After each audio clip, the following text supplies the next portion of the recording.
Hey guys, welcome to my YouTube channel, or welcome back if you've been here before. My name's Liz and this is Let's Get Lizical, where we do everything card making. Today we're gonna start my month-long of Halloween card posts, both in videos and over on my Instagram. I don't film everything I make, so if you want to see extra content for inspiration, you can head on over to my Instagram, and it's the same handle, Let's Get Lizical, and you'll see more inspiration photos there. But for today, we're going to do another coloring tutorial, and I'll show you a card example. I made this card last year, and what I did was I took some of my dog stamps and I made them into little skeleton creatures. So if you've ever seen the brand Skelanimals, I think it's called. Not sure if I'm pronouncing that properly or not, but they just have black silhouettes of animals, and then they have skeletons over them. They usually have a little red heart as well over their chest. So that was the inspiration for this specific card, and I will show you how I got that. So I'll leave this over here. What you're gonna need is a light gray or tan colored ink. I'm gonna use Lawn Fawn's Hippo ink, but I'm probably gonna do second generation stamping. I tried it with the jellyfish last week. This is my second time trying to film this, and it was a little too light, so I'm gonna try this one instead. And then you're gonna need a black alcohol marker and a white jelly roll, and of course an acrylic block, or Misty if you want to use a lighter colored ink. Like I said, if you want to use the jellyfish, it was a little light, so you wouldn't see it up on camera anyway, and it's difficult to see in person even. You can when you're up close and working on it yourself, but I thought the hippo might be a little bit better. I'm going to do the same stamp set, and I might also do a bonus coloring, but I will decide that after. I might use it for a reel or something later. So I'll do the same Chihuahua image, and we'll just see how the hippo ink stamps one layer first. That's a little too dark. That's a bit better. You guys might be able to see that a bit better than the jellyfish that I had last week. And actually I'm gonna need a pencil as well. This is just a drafting pencil I bought when I was in college. But any regular mechanical pencil works as well. And what you're gonna do is you're gonna draw out space for the skull, because you don't want to end up coloring this whole area white in with a gel pen later. It'll just be too difficult to fill it in completely. I find it better to do the body bones with the pen and then leave the skull white. So this is not going to be anatomically correct at all. I'm just going by the image. So the nose I'm going to leave in black, that's fine. And then for the teeth, I'm going to go and just kind of make canine. And then I'm going to curl up and around and give it a cheek. And then do that again on the other side. This time I'm going to leave the collar. So I'm just going to trace it out so I can see it a bit easier. And I'm probably going to use a red marker on there, and then the rest of the body I will color with my black marker. So again, I'm just going to outline this here so you can see it a bit better. And you want to make sure you're choosing images where the outline is clearly visible, you'll know what it is, you know this is a dog. And I think all the stamps in this set might be okay, except for this poodle. It will just look like a big black cloud, unless you want to do like I did for the corgi here, and then maybe color in the fur, and then just do the head as a skull, and maybe put a couple bones in the legs and the neck. That could be an option, but I think this one would be a bit more difficult.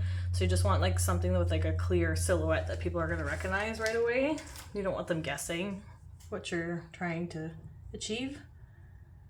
So I'm just going to trace this out in a pencil, and then I'm going to take my black marker and I'm going to color in the ears, because there's no bones in the ears.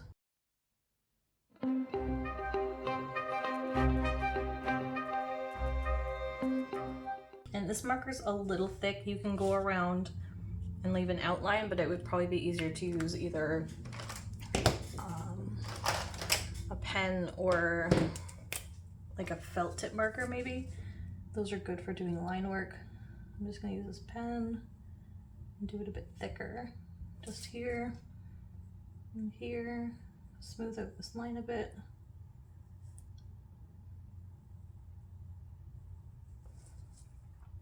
And I'm going to color in the eyes. You can make them a bit bigger too. I think it looks like I made these other ones a bit bigger because eye sockets are bigger than your eyeballs.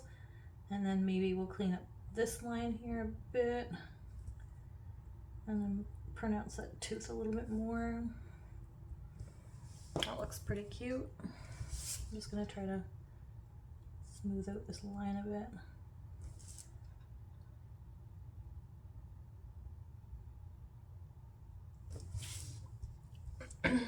Okay, and then we'll go do the rest of the body.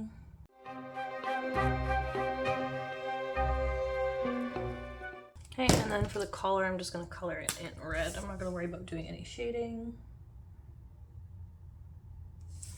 And I'm not even going to outline it. Okay, I'm going to let this dry for a few minutes.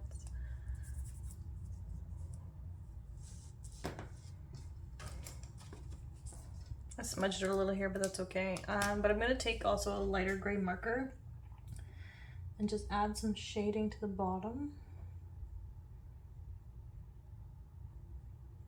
And I'll go up a little bit and around the eyes. And then I've been doing dots on my skulls lately, just for a little bit of texture. And then we're just gonna start working on the body bones. So again, not anatomically correct. If you want, you can look up a dog skeleton online, I'm sure. But I'm just gonna do like a little round part for his shoulder. I'll do a little bit of a collarbone, a couple of dots for a spine. I wouldn't draw the spine all the way through. I know you would probably see it, but I don't want it to add too much detail. I'm going to add a few ribs. And then his leg bones. And then I'll just do a little dot over here for his foot. And then I'm going to do a hip. And a couple of dashes for the spine. And then a couple for the tail. And then that's it. Now we've made this cute little Chihuahua image, which you would normally color in like a light tan or maybe a darker brown, depending on which coloration you're doing on your Chihuahua. Then instead of doing standard coloring, we've made it into a skeleton for Halloween. And I can still use my dies to cut this out. Once it dries, this gel pen will take a little bit, but yeah, so that's how you can make any of your stamps into little skeletons for Halloween. I haven't tried it with any of like my mermaid images, but that might be kind of cool to do like a skeleton mermaid or even like half zombie mermaid. I'm actually gonna attempt a zombie now as well. So I'll do the same thing. I'm just gonna ink up my stamp and then I will stamp it and then stamp it again. And then this time I'm gonna leave a bit of the skull exposed. So I'm just gonna draw like this like wavy V.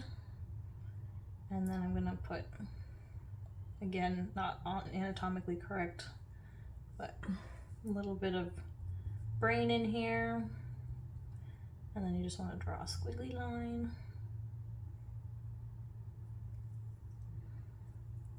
That looks like a leaf.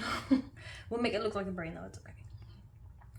And then maybe on this one, we'll do a big eye socket and then we'll do his little eyeball dangling, which is kind of gross, but I just thought of it.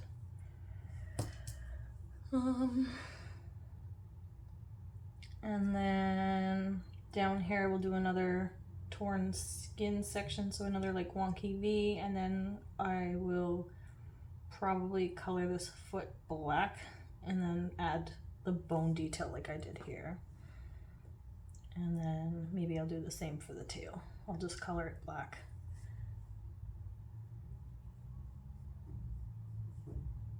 And then the rest of the dog, maybe we'll do, zombies can be really any color.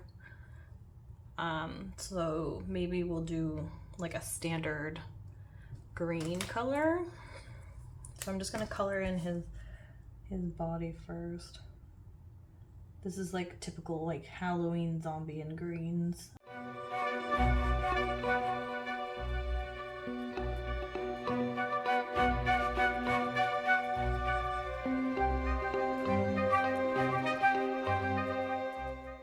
Instead of the black, I'm just gonna use like a darker green. I think the black might look a little weird. So the parts where I'm just gonna expose bone, I'm just gonna add it. Maybe I'll put both his feet, just like little skeleton bits. And then for his collar, I think again I'll do it in the red.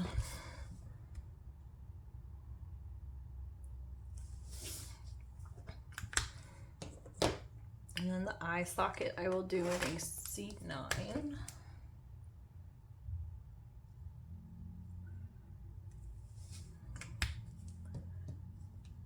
And then you're gonna wanna add a little bit of shading maybe.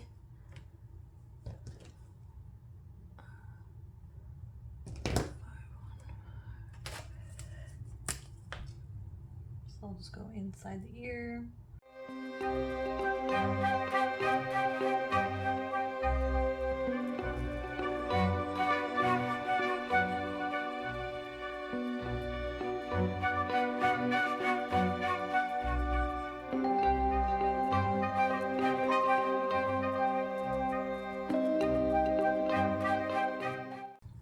Okay, and then we can go in and add our details. So I'm gonna add in the nose again, and then the little tiny eye. And then I'm just gonna add in the little eye down here.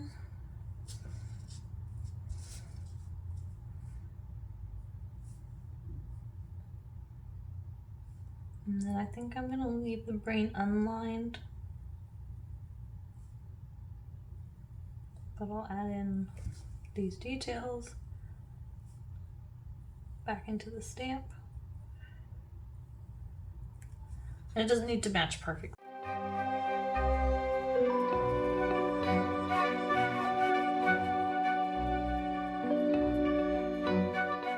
Some white highlights on the brain to make it look a bit shiny, so it has that wet look. If you wanted to, you could probably add like a glossy accent on this and then add the white highlights on top.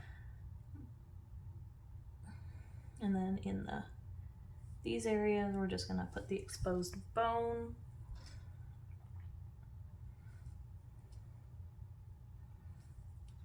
And maybe I put a little dot on the eye here, a little highlight down here.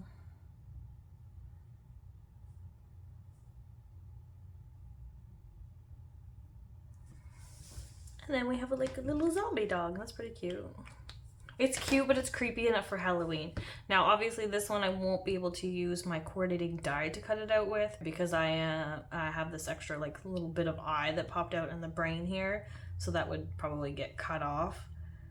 So I would either fussy cut this or use my brother's Skin and Cut to cut it out. But I think it just like adds a little bit more life to your stamps. You can do this with any of them. Like I said, like a mermaid might be kind of cool to like try. So maybe for next year, or if I'm feeling like it, maybe I'll do it for like a bonus image or something on my Instagram. So head on over there and see if I do that at some point this month. And if I don't, I'll definitely try it for next Halloween or within my Get Creeping on Halloween prompts for the end of every month. I'll make sure to do one for that for sure. So there's just some quick and simple tricks on how to extend the life of your stamps. So if you like this video, please give it a thumbs up. Comment down below and let me know what you think of these techniques. Maybe we try something a little bit creepier next time. Let me know. If you're not already subscribed, please subscribe and hit that notification bell so you don't miss any future videos. And I'll see you guys next time. Thanks. Bye.